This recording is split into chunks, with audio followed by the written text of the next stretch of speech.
መምህር ሰሎሞን ንጉስ ይሆናሉ። ከሳቸው ቃል እንቆያለን። ወደ መምህራችን መምህር ሰሎሞን።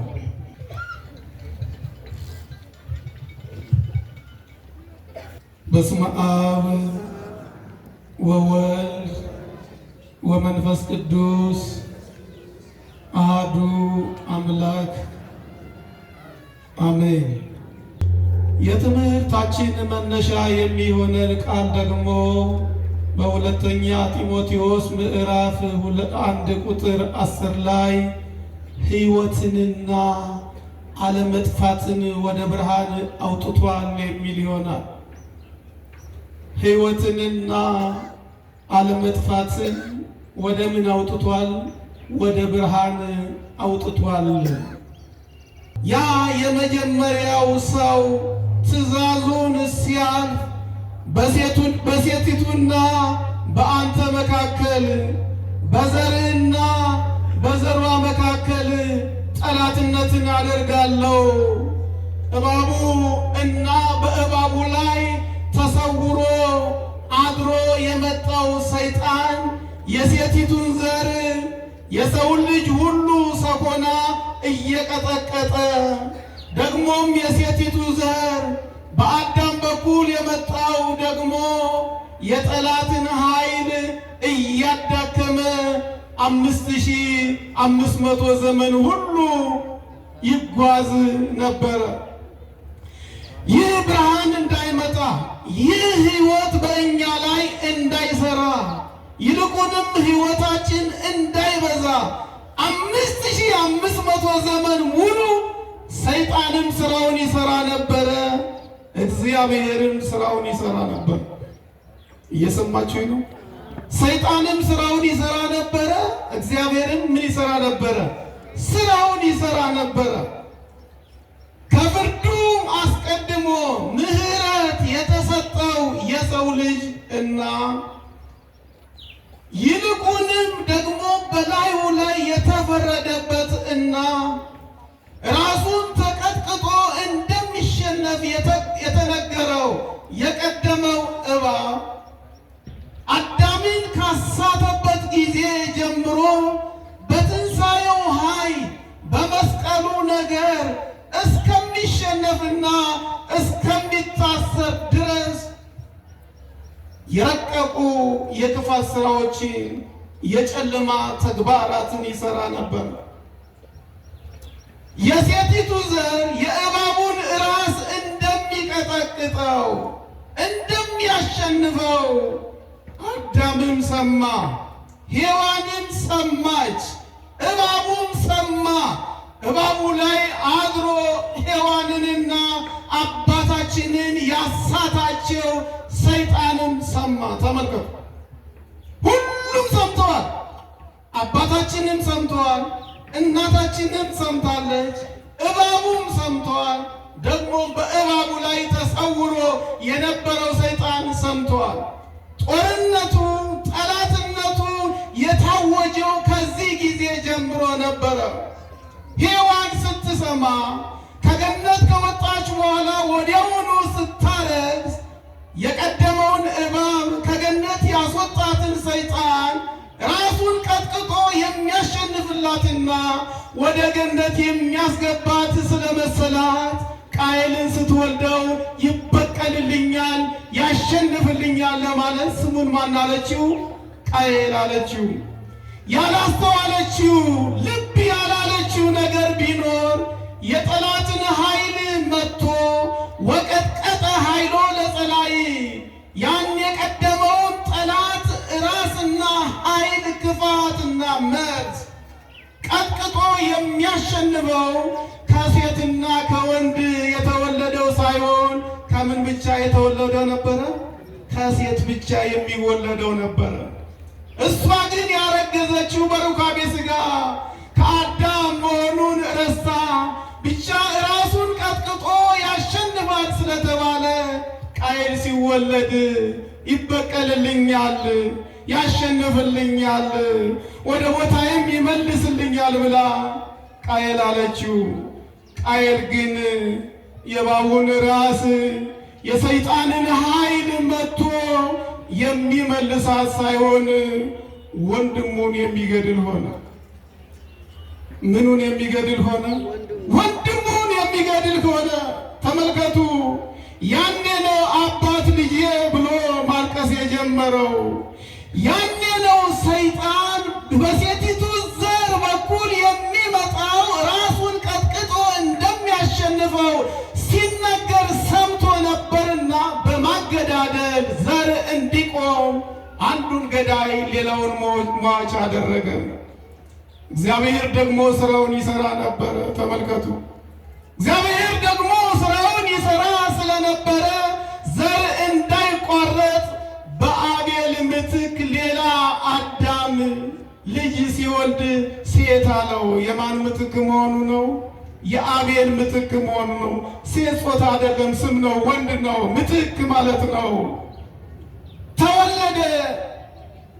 የሴቲቱ ዘር ቀጠለ። እባብም ጥላቻውን ቀጠለ። ተመልከቱ። ስለዚህ 12 ትውልድ ከሆነ በኋላ ሰይጣንም ስራውን እየሰራ እግዚአብሔርም ስራውን እየሰራ ዘር እየቀጠለ ሲመጣ የትንሣኤው ኃይል እንዳይፈጸም ስለ ኃጢአታችን ሞቶ ስለ ጽድቃችን እንዳይነሳ ወድቀን እንዳንቀር ወደ ቀደመ ክብራችንና ቦታችን እንዳንመለስ ገዳይን አደራጀ። ሰይጣን ምንን አደራጀ? ገዳይን አደራጀ። የሰው ልጅና የእግዚአብሔር ልጅ በመባል ተከፈለ። የሰው ልጅና የማን ልጅ በመባል? የእግዚአብሔር ልጅ በመባል ተከፈለ። በአቤል ቦታ የመጣው በሴት በኩል የሆነው የእግዚአብሔር ልጅ ሲሆን በገዳይ በኩል የመጣው ትውልድ ደግሞ የማን ልጅ ተባለ? የሰው ልጅ ተባለ። ሁለቱም ተጋብተው ሁለቱም ተጣምረው ኃጢአትን ሁሉ በምድር ላይ እንዲፈጽሙ ሰይጣን የመሪነቱን ቦታ ያዘ። ምን እንዲቀር? ዘር እንዲቋረጥ። ማን የሚመጣበት? ክርስቶስ የሚመጣበት። እየሰማችሁ ነው? ክርስቶስ የሚመጣበት ዘር ራሱን የሚቀጠቅጠው ዘር እንዳይወለድ። ተመልከቱ። የሚያሸንፈው ዘር እንዳይወለድ፣ የትንሣኤውን ኃይል የሚያረጋግጠው ዘር እንዳይወለድ፣ ዘር እንዲቆም፣ ዘር እንዲሞት ሰይጣን ስራ ሰራ። ኃጢአትን ሁሉ በምድር ላይ አስፈጸመ። እግዚአብሔር ግን ክርስቶስ የሚመጣበትን ዘር በማን በኩል ይጠብቅ ነበረ? በኖህ በኩል ይጠብቅ ነበር።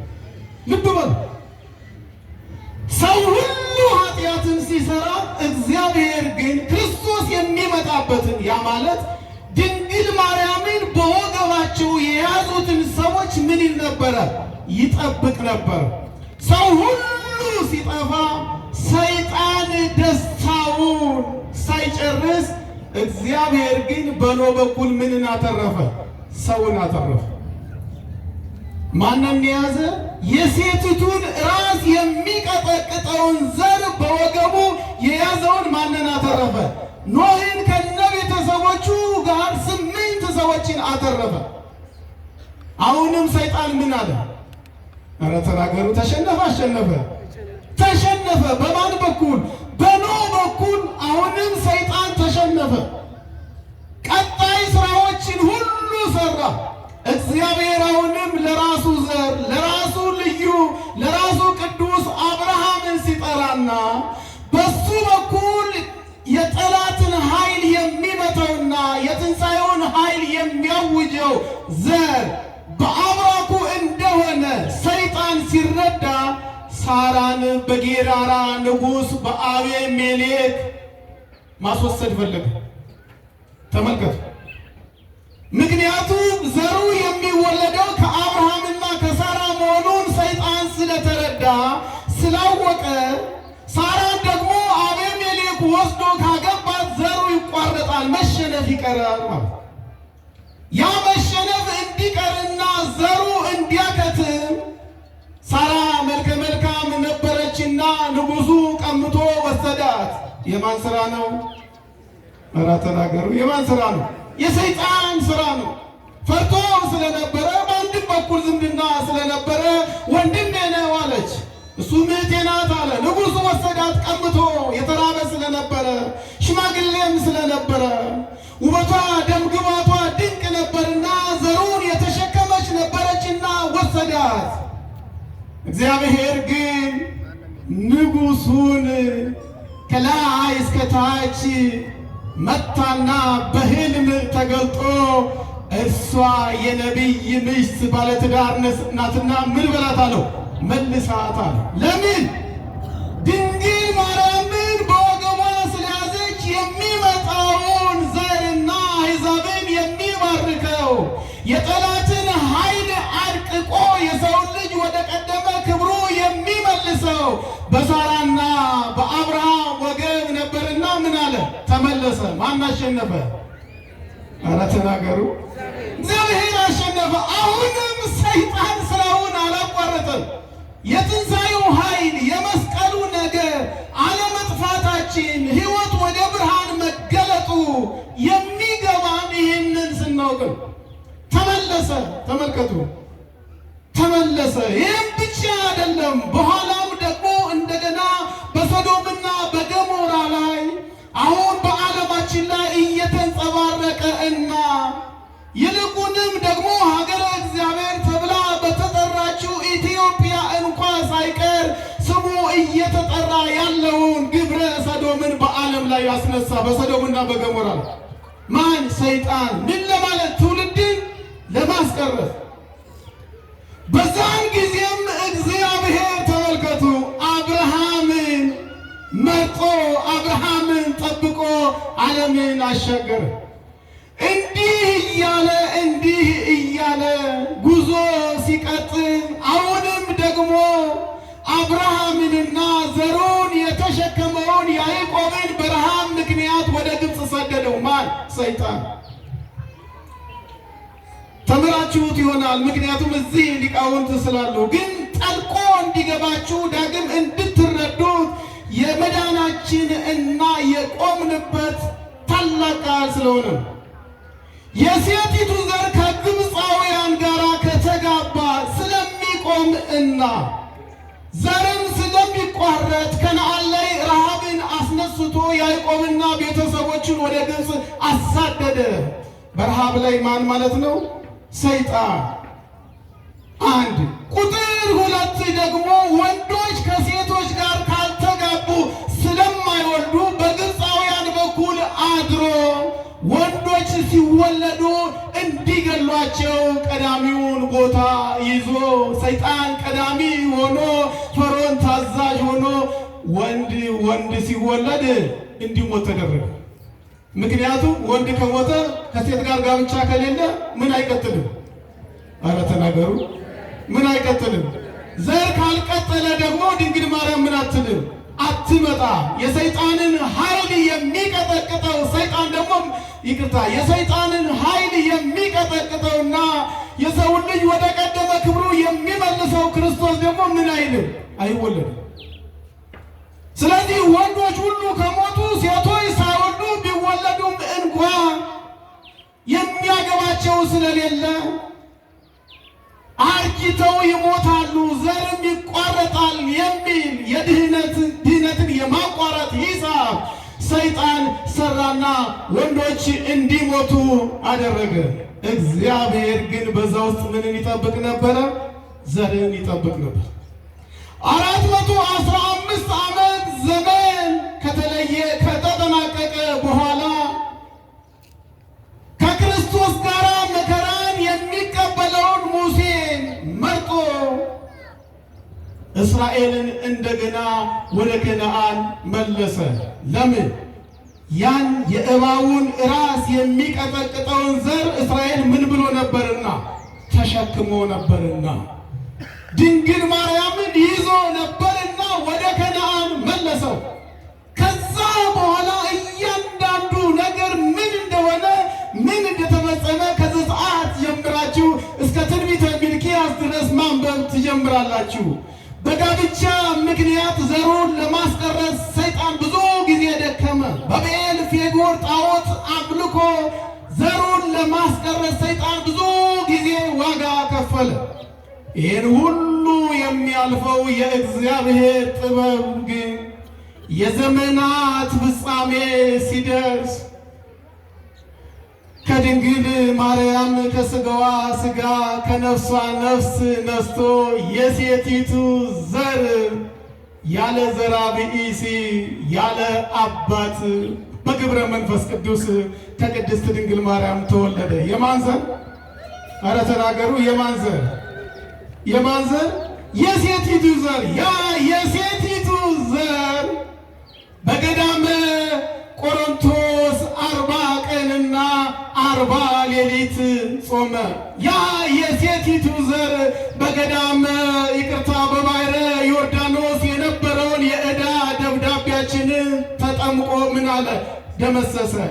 ያ የሴቲቱ ዘር የመጨረሻው ቃል ይፈጸም ዘንድ በቀራንዮ አደባባይ ላይ ተሰቅሎ ሰውነቱ ሁሉ እንደ ወይን መጭመቂያ በደም ተጋርዶ ካሳ የሚገባው አምላክ እርሱ ካሳ ከፋይ ሆኖ ሰይጣንን አሰረው፣ የሰውን ልጅን ነፃ አወጣው። ክብርና ምስጋና ለእግዚአብሔር ይሁን። ያ የሴቲቱ ዘር በመቃብር የነበረውን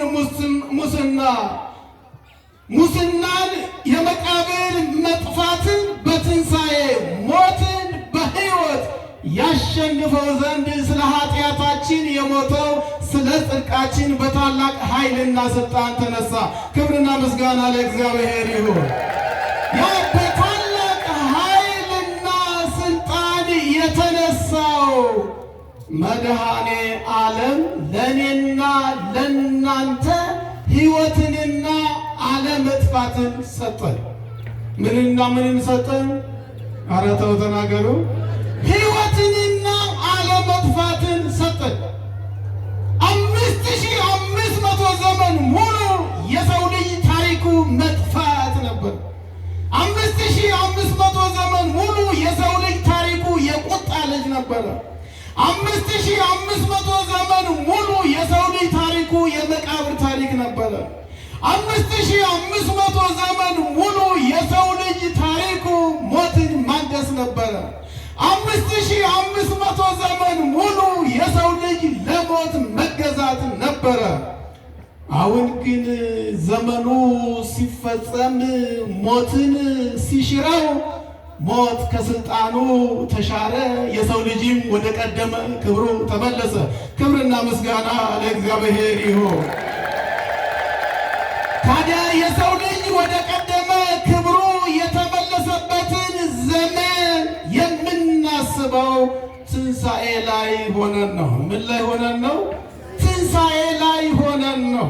ወገኖቼ ክርስቶስ በታላቅ ኃይልና ሥልጣን እንደተነሳ አምነንና ተቀብለን ደግሞም ወንሴፎ ትንሣኤ ሙታን ወሕይወተ ዘይመጽእ ለዓለመ ዓለም የሚመጣውን የዘላለም ሕይወትና ትንሣኤ ሙታንን ተስፋ አድርገን እንድናከብረው አባቶቻችን በበዓለ ሃምሳ አዝዘውናል።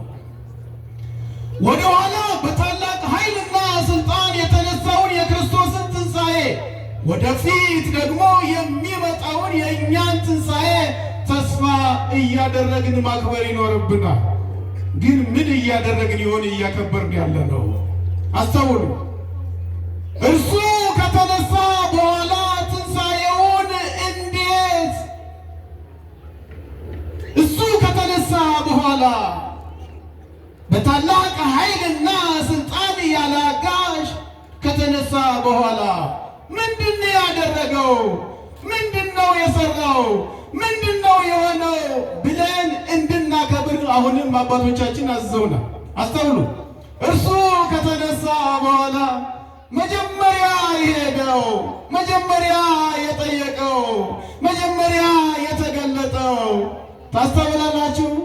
በዕለተ ዓርብ በዛ በመስቀሉ ቀን እንዲሁ አንዳንዶቹ ነጠላቸውን እንኳ ሳይቀር ትተውት የሄዱትን ደግሞ እንደ ቅዱስ ጴጥሮስን ጀምሮ በአንዲት ሴት ድምፅ አላውቀውም ብለው የካዱትን ከተነሳ በኋላ ምነው ካድከኝ ሳይለው ምነው ትተኸኝ ሮጥክ ብሎ ቅዱስ ማርቆስን ሲጠይቀው ምነው ከፊት ለፊቴ ቆማችሁ ማልቀስ እና እንደ ቅዱስ ዮሐንስ እንደ እናቱ እንደ ቅድስት ድንግል ማርያም እንደ ማርያም መግደላዊት አብራችሁ መቆም ተስኗችሁ ነው ወይ ትታችሁኝ የሸሻችሁ ሳይላቸው ሰላም ለእናንተ ይሆናል።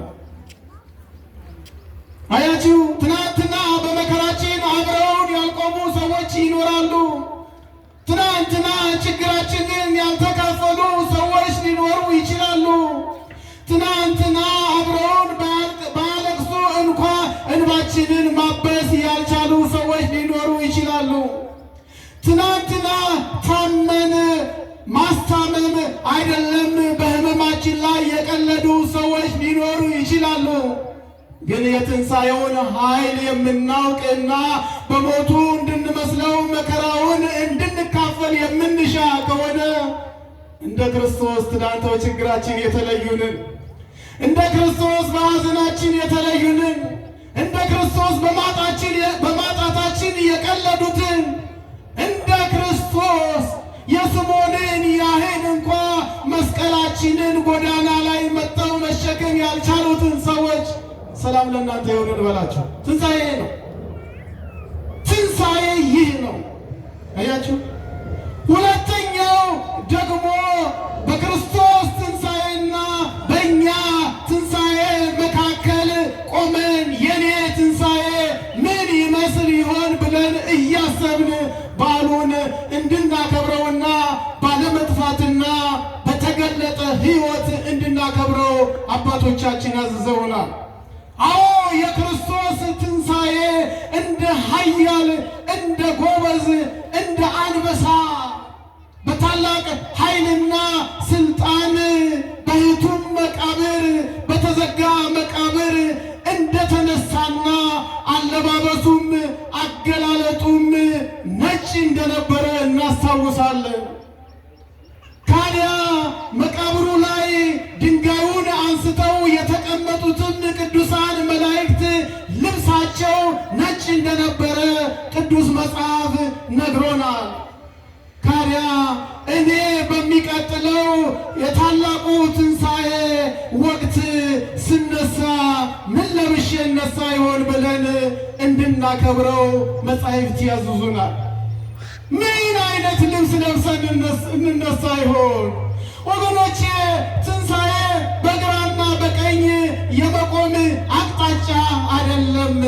ትንሣኤ ወይ ውርደት ነው ወይ ክብር ነው።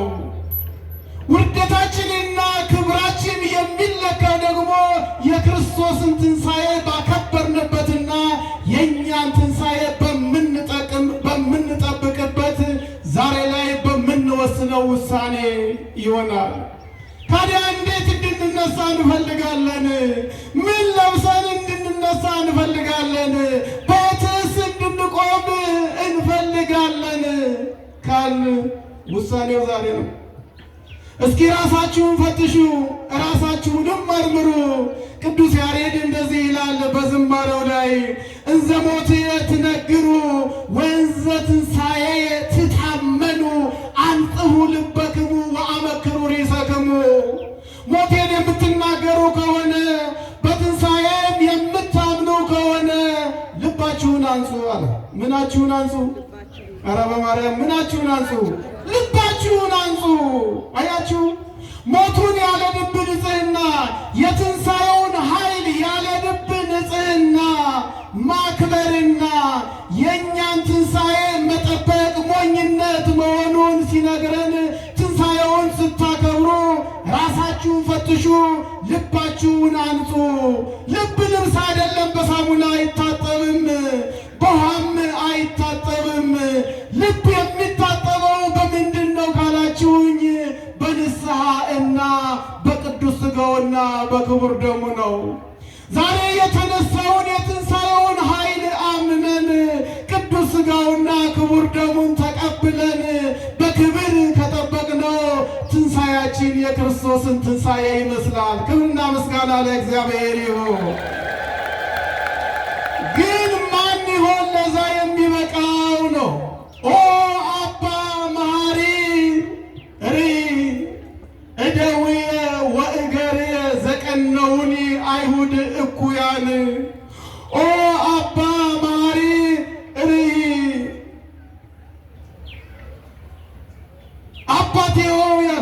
አባቴ ሆይ የተሰቀለው በተለየ አካሉ የተሰቀለው እግዚአብሔር ወልድ ዕፀ በለስ የበላው አዳምን ሳይሆን ወደ ምድር ልከኸው በዕፀ መስቀል ላይ የተሰቀለውን ልጅን ተመልከተው።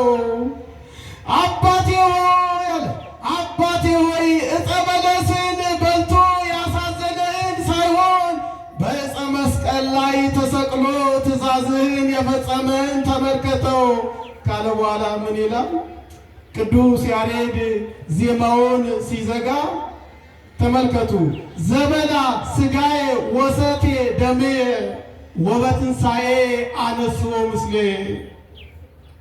ያቺ ወበትንሣኤ በትንሣኤ ምን አለዋለሁ? አነሳዋለሁ። በትንሣኤው እንዲያነሳን የምናምን ከሆነ ዛሬ እኔና እናንተ የክርስቶስን ትንሣኤ ወደኋላ እየተመለከት የእኛን ትንሣኤ ደግሞ በተስፋ እየጠበቅን ልባችንን በቅዱስ ሥጋውና በክቡር ደሙ ልናነጻ ይጠበቅብናል። ማን ይርዳን? እግዚአብሔር ይርዳን። ሦስተኛው በዓለ ሀምሳን እንድናከብር አባቶቻችን ሲያዝዙን የመንግሥተ ሰማያትን ኑሮ እንድንለማመድ ነው። የማንን ኑሮ እንድንለማመድ? የመንግሥተ ሰማያትን ኑሮ እንድንለማመድ። የመንግሥተ ሰማያት ኑሮ መብላት ስለሌለ መጾም የለም። መብላት ስለሌለ ምን የለም? መጾም የለም። አያችሁ፣ መብላት ስለሌለ መጾም የለም። መጾም የሚኖረው መብላት ስላለ ነው። የመንግሥተ ሰማያት ኑሮ ደስታችንን ሐዘን አይከተለውም። በዓለ ሀምሳን ሙሉ በደስታ እንድናከብረው ያዘዙን አባቶቻችን የመንግሥተ ሰማያትን ደስታ እንድንለማመር ነው። ታዲያ እኔና እናንተ እየተለማመርን ያለነው፣ እየሰራን ያለነው፣ እየተገበርን ያለነው በበዓለ ሀምሳ ዘወትር ስራችን ያደረግነው የመንግሥተ ሰማያትን ኖሮ በቃለ እግዚአብሔር መለማመድ፣ በዕጣኑ መለማመድ፣ በአምልኮ መለማመድ፣ በቅዳሴው መለማመድ፣ ወይንስ ደግሞ ሰኞና ዓርብ እስኪጠፋብን ድረስ መብላትና መጠጣት ይሆን? አስቡት እስኪ ምንድን ነው እየተለማመርን ያለ ነው? በበዓለ ሀምሳ ምንድን ነው እየሰራን ያለ ነው? አመጋገባችሁን ፈትሹ፣ ኑራችሁን ፈትሹ፣ ስራ ቦታችሁን ፈትሹ፣ ውሏችሁን ፈትሹ፣ አደራችሁን ፈትሹ።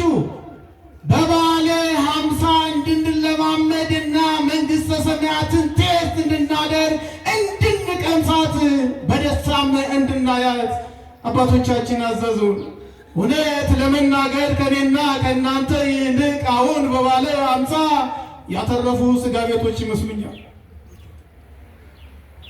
እውነት ለመናገር ከኔና ከእናንተ ይልቅ አሁን በበዓለ ሀምሳ ያተረፉ መጠጥ ቤቶች ይመስሉኛል። እውነት ለመናገር ከኔና ከእናንተ ይልቅ ያተረፉ ገንዘብም የሰበሰቡ መጠጥና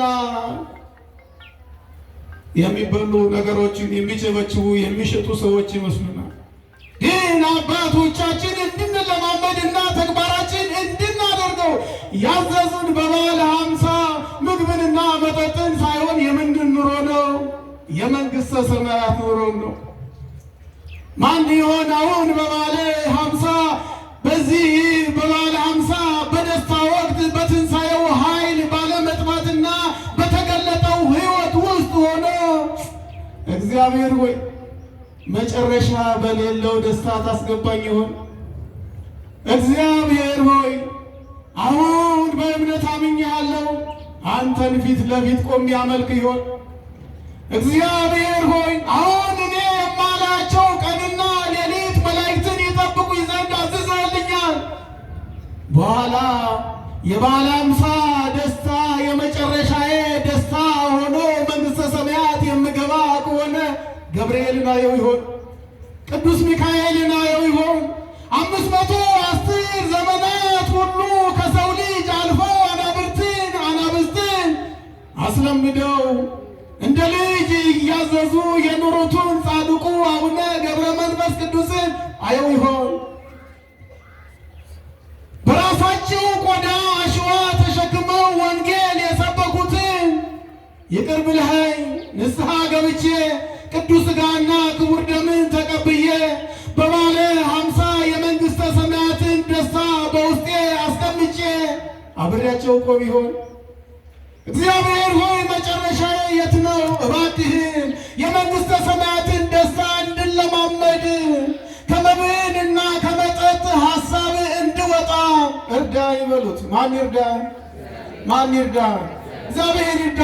አራተኛው ደግሞ የሲኦል በር የተከፈተበት የገነትን በር የተከፈተበት ዘመን አሁን አስተውል።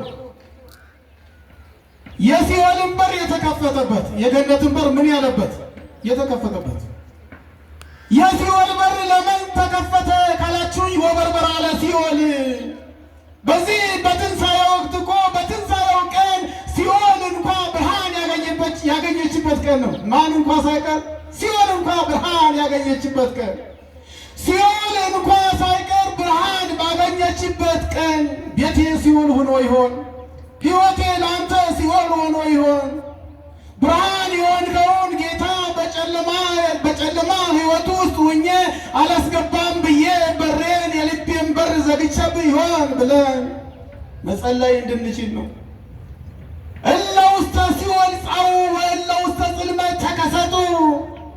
በዚህ በትንሣኤው ዘመን በትንሣኤው ቀን በሲኦል ያላችሁ ውጡ ወደ ብርሃንም ተገለጡ ብሎ ከዓለም ከመጥፋት ወደ አለመጥፋት ከመሞት ወደ ሕይወት ወደ ብርሃን በገለጠበት ዘመን 5500 ዘመን የተዘጋችው የገነት በር ተከፍታ ለኔና ለእናንተ በተዘጋጀበት በዚህ በወራ ትንሣኤ በዘመነ ትንሣኤ እግራችን ወደ ሲኦል እያስገመገመ ይሆን? ኧረ በድንግል ማርያም ራሳችሁን ፈትሹ፣ ራሳችሁን ተመልከቱ። አሁን ይህን ሁሉ ቅድም የነገርኳችሁን በጥቂቱ ያነሳውላችሁን ይህን ሁሉ መከራ ከፍሎ ካሳ ሲገባው የኔን ዕዳ ተቀብሎ ካሳ ከፋይ ሆኖ ለእኔ ቤዛ ሆኖ ለኃጢአቴ ሞቶ ለጽድቄ ተነስቶ የገነትን በር ከፍቶልኝ ሳለ ወደ ሲኦል እየሄድኩ ይሆን ብላችሁ ራሳችሁን ጠይቃችሁት ይሆን? የትንሣኤውን ወቅትና የትንሣኤውን ወር የትንሣኤውን ዘመን ስናስታውስ፣ አዎ ያ የተከፈተው የገነት በር ለእኔ ተከፍቷል። ግን ልቤ ወደ የት እየሄደ ነው? ግን ደግሞ አይምሮዬ ምን እየነገረኝ ነው? ምን እያስተማረኝ ነው? አዎ አለመጥፋት በትንሣኤው ሆኗል። ሕይወትም ለእኔ ተገልጧል። ወደ ብርሃንም መጥቷል። ግን የት ነው ያለሁት? የት ነው ሁልጊዜ የምገኘው? የት ነው የማልጠፋው? የት ነው ወዳጅ ያለ? የት ነው ጓደኛ ያለኝ ብላችሁ ራሳችሁን ጠይቁ ወገኖቼ። ቤተ ክርስቲያን ውስጥ ሁሌ የምትገኙ ከሆነ እናንተ የትንሣኤው ኃይል ገብቷችኋል። አለመጥፋትም በሕይወታችሁ ላይ ልምምድ እያደረገ መሆኑ ቃሉ ይነግረናል። ግን የት ነው የማትጠፉት? አንዳንዶቻችሁ ለእግዚአብሔር ጊዜ የላችሁም። ለትዳር አጋራችሁም ጊዜ የላችሁም። ለልጆቻችሁም ጊዜ የላችሁም። ከስራ በኋላ ግን አንድና ሁለት እያላችሁ የምታመሹበት በሽ ጊዜ አላችሁ። ብዙ ጊዜ እናንተ የማትጠፉት ከስራ በኋላ አንድና ሁለት እያላችሁ አንድ ጊዜ ፖለቲካውን ሌላው ይቅርና ከኢትዮጵያ ወጥተን በማይመለከትና በማያውቁን የእንግሊዝን ኳስ ጨዋታ የምንፈተፍትበት በጣም ሰፊ ጊዜ አለን። የትንሣኤውን ኃይልና የመንግሥተ ሰማያትን ደስታ በቃሉ በአምልኮ በዝማሬ ሆነን ግን የምንጀምርበት ጊዜ የለንም። እባካችሁ የእግዚአብሔር ልጆች በትንሣኤው ወቅት ገነት በተከፈተችበት ወቅት አደራ ከቃሉ አልፈን ከአምልኮ አልፈን የመንግሥተ ሰማያትን ደስታ ከማጣጣምና ከመቅመስ አልፈን ምናልባት ዝሙትን ደግሞ እየተለማመድንበት ይሆን? ትዳራችንን ከማክበር አልፈን እየፈተንበት ያለ ዘመን ይሆን? ብዙ ጊዜ ከተማችን ያሉ ስጋ ቤቶችን ተመልክታችሁ ከሆነ የሚሞሉትና የሚያተርፉት በዚህ በበዓለ ሃምሳ ነው። ለምን በላችሁ የሚል መልእክትም የለኝም። ግን ደግሞ የመንግሥተ ሰማያትን ቅምሻ የመንግሥተ ሰማያትን ኑሮ የገነትን በር የሚያዘጋ ጉዞ ከሆነ ሁሉም ይቅር። ማን ይርዳን? ማን ይርዳን? እግዚአብሔር ይርዳን። መጨረሻ ላይ እንዲሁም መጨረሻ ላይ የትንሣኤውን ኃይል ምን ይላል ሐዋርያው ጳውሎስ በዚህ በፊልጵስዩስ 3:10 ላይ የትንሣኤውን ኃይል እንዳውቅ አለ። በመከራው እንድካፈለው በሞቱ እንድመስለው እፈልጋለሁ። ትንሣኤውን እያከበረ መከራውን ይካፈል ነበረ ሐዋርያው ጳውሎስ። እኔ መምሰል የምፈልገው በልደቱ አይደለም፣ በጥምቀቱ አይደለም። መምሰል የምፈልገው በመከራውና በሞቱ ነበረ። የትንሣኤውን በዓል ስናከብር ከመከራው የተለየ ሐሳብ ይዘን ከሆነ ከሞቱ የተለየ ሐሳብ ይዘን ከሆነ ለሞት የተከፈለልን ዋጋ ይገባናል። ለሞት የተከፈለልን ዋጋ ይቀልብናል። የትንሣኤው ኃይል የሕይወት መገለጥ ያለመጥፋት ሕይወት ሌላ መልክ እንዳይዝብንና በዓለ ሃምሳ ጉዳዩ የምግብ፣ በዓለ ሃምሳ ጉዳዩ የመጠጥ፣ በዓለ ሃምሳ ጉዳዩ የዘፈን፣ በዓለ ሃምሳ ጉዳዩ መዳራት፣ በዓለ ሃምሳ ከልክ ያለፈ መብልና መጠጣት ብቻ እንዳይሆን ማን ይርዳን? ማን ይርዳን?